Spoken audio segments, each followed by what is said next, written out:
On a freezing January morning in Chicago, a family woke up to a nightmare that has never ended. 15-year-old Yasmin had vanished from her bedroom without a trace. There were signs that someone may have entered the property during the night. Cut locks, an open mystery, yet investigators initially believed she had simply run away. As the years passed, disturbing questions emerged about a convicted violent offender living in the same building, possible investigative mistakes and clues that may have been overlooked from the very beginning. More than a decade later, nobody knows what happened to Yasmin. This is one of Chicago's most haunting unsolved disappearances. Before we begin, if you enjoy real investigations, missing persons cases, and true crime documentaries, subscribe to Real Crime Pulse and turn on notifications so you never miss a new case. Long before her name appeared on missing person posters across Chicago, Yasmin was a teenager, trying to overcome a childhood filled with challenges. Her story did not begin on the night she disappeared. It began years earlier, with a young girl searching for stability in a life that had rarely provided it. Yasmin was born on October 25, 1992, in Kentucky. During her early childhood, her family faced serious difficulties. As a result, Yasmin and her older brother were removed from their mother's care and entered the foster care system. For many children, foster care can provide safety and support. For Yasmin, however, those years were reportedly marked by hardship and instability. As she moved through different environments during childhood, Yasmin faced experiences that would have a lasting impact on her life. Reports later indicated that she suffered abuse while in foster care, and those experiences contributed to emotional and behavioral struggles as she grew older. Like many children who experience trauma at a young age, Yasmin faced challenges that were difficult for adults, let alone a child, to fully understand. Despite these obstacles, there were people who believed she deserved a chance at a better future. In 2001, that opportunity came when Rose May Starnes, an aunt by marriage, welcomed Yasmin and her brother into her home in Chicago. After years of uncertainty, the move offered the possibility of a more stable family environment. Life in Chicago represented a fresh start. Yasmin was no longer moving from place to place. She could attend school regularly, build friendships, and begin creating a sense of normalcy. Several years later, in 2006, Starnes officially adopted Yasmin and her brother, making them permanent members of the household. Like many teenagers, Yasmin was still trying to find her place in the world. Those who knew her described a young girl carrying the weight of a difficult past while attempting to move forward. Family life was not always easy. There were occasional conflicts and challenges within the home, and adjusting to adolescence brought additional pressures. Academically, Yasmin showed promise. During middle school, she performed well and demonstrated the ability to succeed in the classroom. However, the transition into high school proved more difficult. As a freshman at Austin Polytech Academy, she struggled with grades and faced the everyday challenges that many teenagers encounter while trying to balance school, family responsibilities, and personal growth. Yet there were also positive signs in her life. Yasmin remained active in community programs and spent time at the North Lawndale YMCA, where she participated in sports and other activities. These programs provided structure, social connections, and opportunities to develop new skills. Perhaps most importantly, she was beginning to think about her future. At only 15 years old, Yasmin was preparing to start a new job. It may have seemed like a small step, but for a teenager working toward independence, it represented something meaningful. It was a sign that she was looking ahead and making plans for the future. As January 2008 arrived, nothing publicly suggested that tragedy was approaching. Yasmin was attending school, spending time at the YMCA, and preparing for new opportunities. She was a teenager navigating the complexities of life, much like countless others across the city. But beneath the appearance of an ordinary routine, events were quietly moving toward a mystery that would remain unsolved for years. On January 15, 2008, Yasmin completed what appeared to be a normal day. Nobody around her could have imagined that within hours she would vanish without a trace, leaving behind questions that still have no answers. January 15, 2008, began like any other winter day in Chicago. The city was deep in the grip of January. Cold winds moved through the streets. Residents went about their routines. And for 15-year-old Yasmin, there appeared to be nothing unusual about the day ahead. At the time, Yasmin was living with her adoptive mother, Rosemary Starnes, in the North Lawndale neighborhood. Like many teenagers, she balanced school, family responsibilities, and activities outside the home. One of the places she frequently visited was the North Lawndale YMCA, where she participated in sports and youth programs. On that Tuesday, Yasmin attended activities at the YMCA as she normally would. Friends and community members later remembered her as a familiar face there, someone who regularly took part in programs and spent time with other young people. Nothing about her behavior that day appeared alarming. There were no reports that she seemed upset, frightened, or worried about anything unusual. After spending time at the YMCA, Yasmin returned home. The evening unfolded much like countless others before it. According to available information, she completed a load of laundry after arriving back at the residence. It was a simple task, one that reflected the ordinary nature of the evening. As night approached, the household settled into its usual routine. There was no indication that anyone expected an emergency or a crisis. Yasmin eventually went to bed in her basement bedroom. The room was located below the main living area of the home, providing a degree of privacy from the rest of the residence. For Yasmin, it was the end of what seemed to be a completely normal day. Sometime during the overnight hours, however, something happened. The exact timeline remains one of the greatest mysteries in the case. No witnesses came forward to report seeing Yasmin leave the residence. No confirmed evidence established exactly when she disappeared. What investigators and family members knew for certain was that when the family woke up the following morning, Yasmin was no longer there. The discovery immediately raised questions. At first glance, it may have appeared possible that she had simply left the house on her own. Yet several details quickly complicated that theory. One of the most important facts was what Yasmin left behind. She wore eyeglasses and reportedly had significant difficulty seeing without them. Despite this, her glasses remained inside the residence. Family members found it difficult to believe that she would voluntarily leave and travel any distance without something she depended on every hour. Even more concerning were conditions discovered around the property. There were indications that someone may have entered the premises during the night. 2 locks on an exterior fence had been cut. Another lock connected to the basement area had also been cut. These discoveries immediately raised the possibility that an unauthorized person had gained access to the property. Inside the basement, Yasmin's bedroom appeared largely untouched. There was no obvious sign of a struggle. Her belongings remained where they were expected to be. Nothing appeared to have been stolen. As family members tried to understand what had happened, fear began replacing confusion. A 15-year-old girl had vanished during the night. Signs of forced entry had been discovered, and critical personal items remained behind. What initially seemed impossible was quickly becoming reality. Yasmin Akri had disappeared, and nobody knew where she had gone. The morning after Yasmin Akri disappeared, her family was searching for answers. A 15-year-old girl had vanished during the night. Important personal belongings remained behind, and there were signs that someone may have entered the property. To those closest to her, the situation was alarming from the very beginning. As law enforcement began looking into the case, investigators worked to determine what had happened during the overnight hours. Missing person investigations often start with many possible explanations, including voluntary departures, family disputes, accidents, or criminal activity. In Yasmin's case, one possibility quickly became a focus: the idea that she had run away. For her family, that assumption was deeply frustrating. According to relatives, Yasmin had no known history of running away. While she had experienced difficulties during her childhood and had faced behavioral challenges at times, there was no established pattern suggesting that she would suddenly leave her home without warning.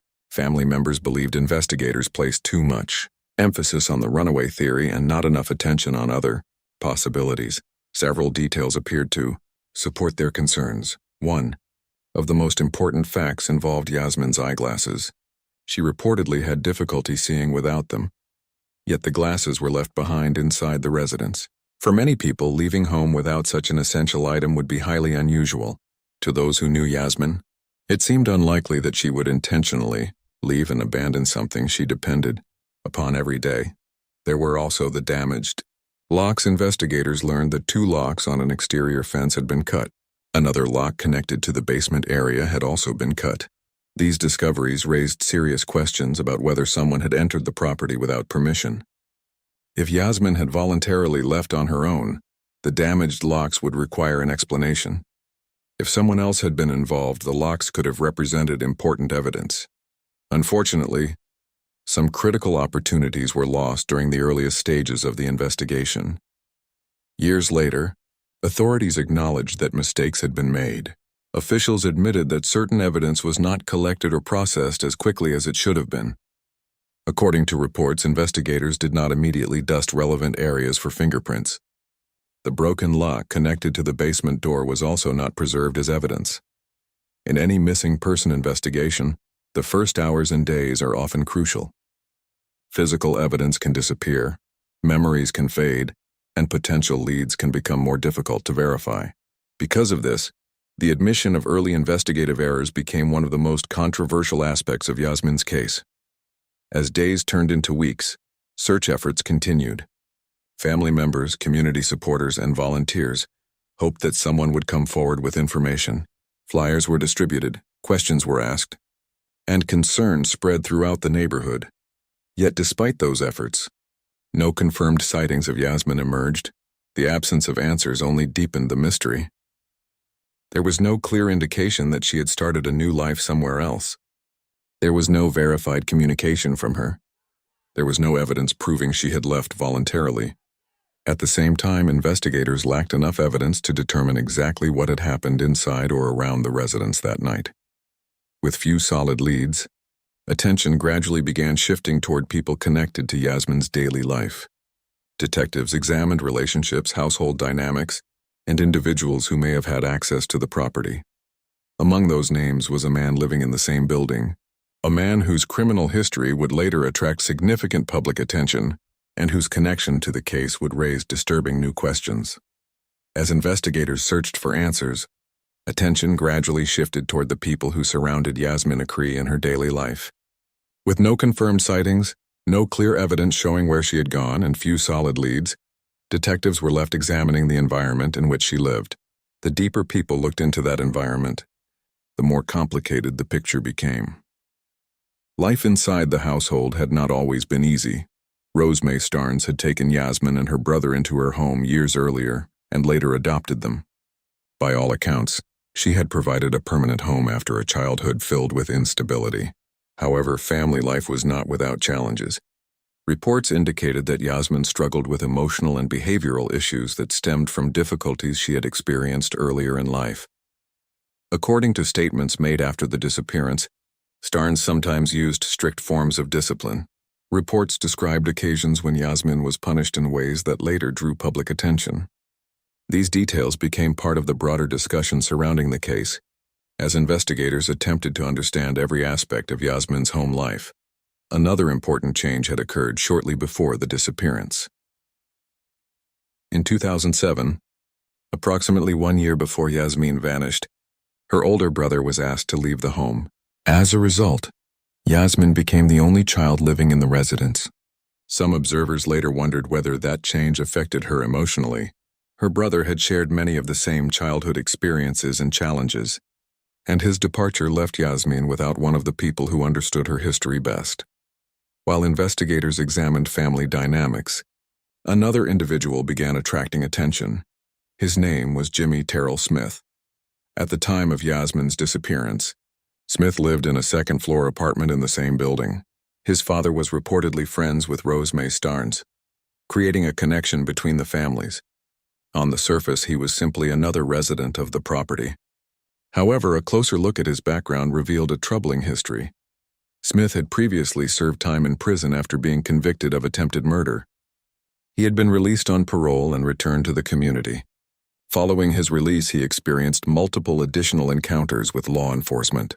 Reports later indicated that he admitted to carrying weapons and participating in illegal drug activity in the area near the building where Yasmin lived.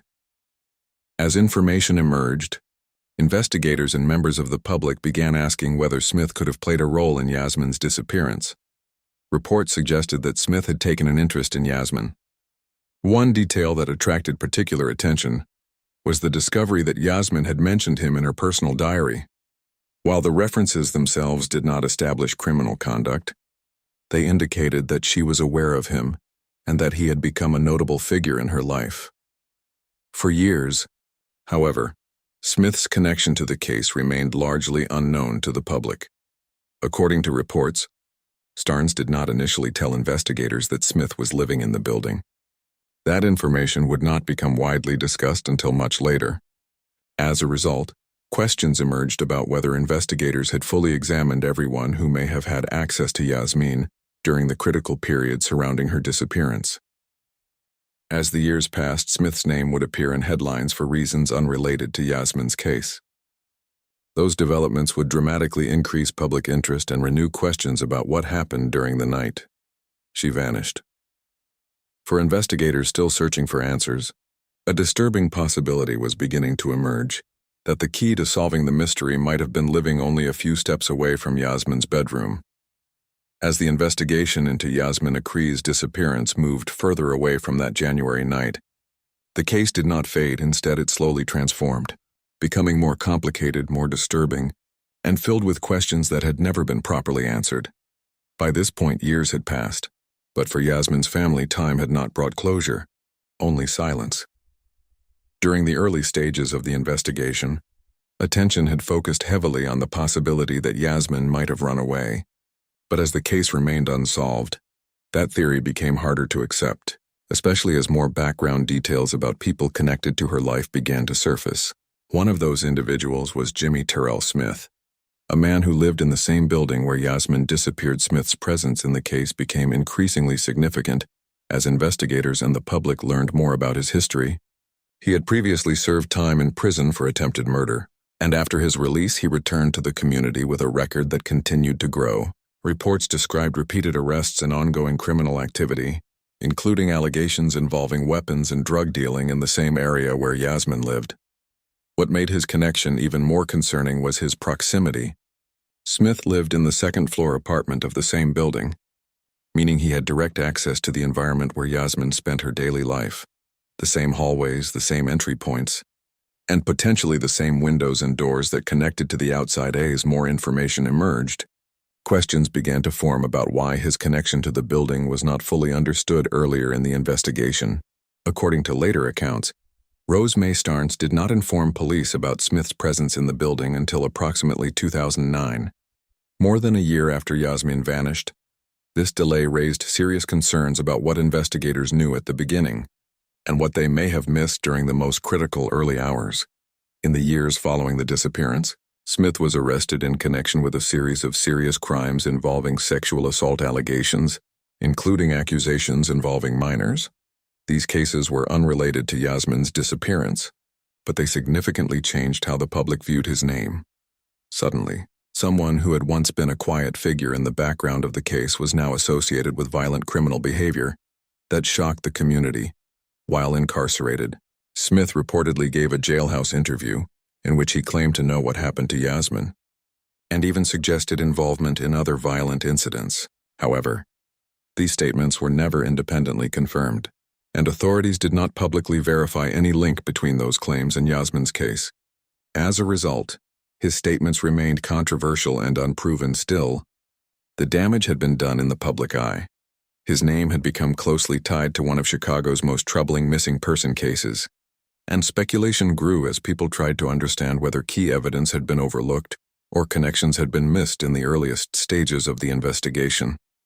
Despite these developments, investigators still lacked the evidence needed to charge anyone in connection with Yasmin's disappearance.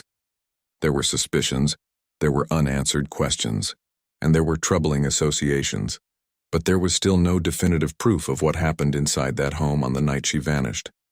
As the case entered its second decade, it remained officially unsolved, and the truth about Yasmin Akree's fate was still out of reach, leaving behind a mystery that refused to be closed. As the years passed after Yasmin Akree's disappearance, life in Chicago continued moving forward.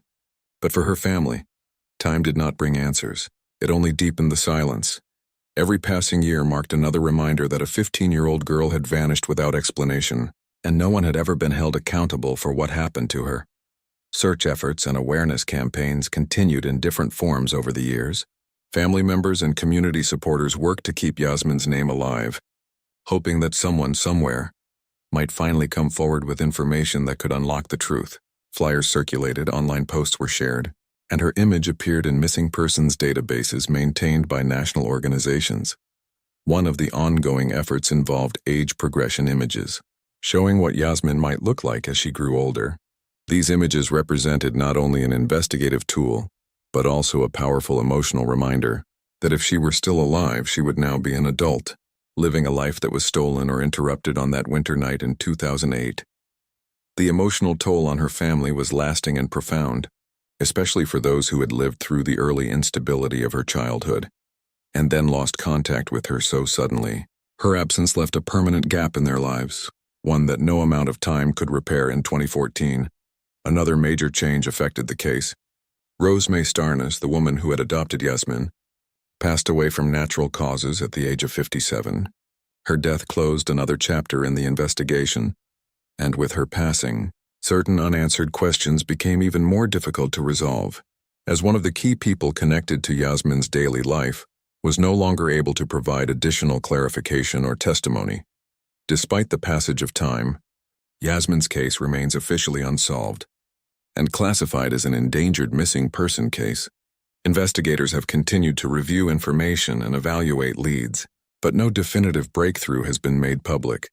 No confirmed location has ever been found, and no evidence has conclusively explained what happened during the hours she disappeared. The early investigative challenges, including delayed evidence collection and initial assumptions about a possible runaway scenario, remain a point of concern for those who have followed the case closely. For some, those early decisions may have limited the ability to fully understand what happened in the critical hours after Yasmin was last seen. Yet even with those challenges, the most important question remains unanswered. Did Yasmin leave her home on her own that night? Or did someone enter that space and take her from her bedroom while the world outside remained unaware today? Yasmin Akree's story stands as one of Chicago's unresolved missing person cases, a case defined not only by what is known, but by everything that is still missing.